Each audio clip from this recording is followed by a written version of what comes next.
with the Great Derangement, basically what I was drawing upon the experience of covering presidential campaigns, among other things, and I was noticing that there was this increasing problem about authority with information. So because people no longer trusted the mainstream press as much as they had previously.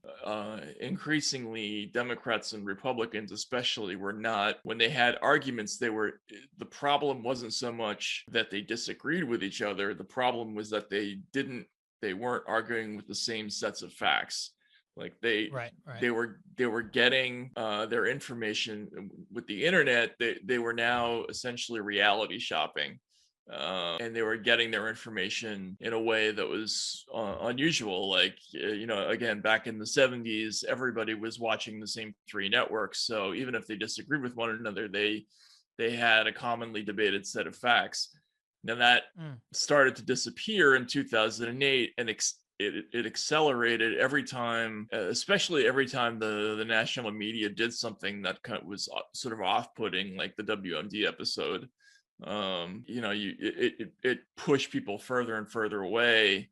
And I think now by 2016, but in 2020, basically most of America inhabits separate factual universes. Like we right. mostly don't believe the same stuff.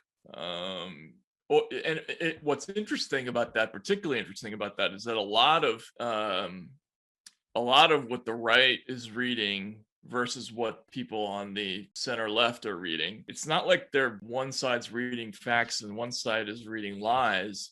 It's just, in many cases, they're just reading different facts. Right. And so the problem with that is that you just end up with a population that is increasingly dug in, doesn't have a common frame of reference, and it makes politics extremely difficult because people don't really know how to talk to one another anymore. The police brutality issue is a classic example of how you can tell almost any story you want looking at the data without lying, and it's very frustrating because you know I think a guiding principle that's pretty consistent and pretty universally true in almost all cases is that most problems are extremely complicated, and it's very rare that one side is all right and one side is all wrong.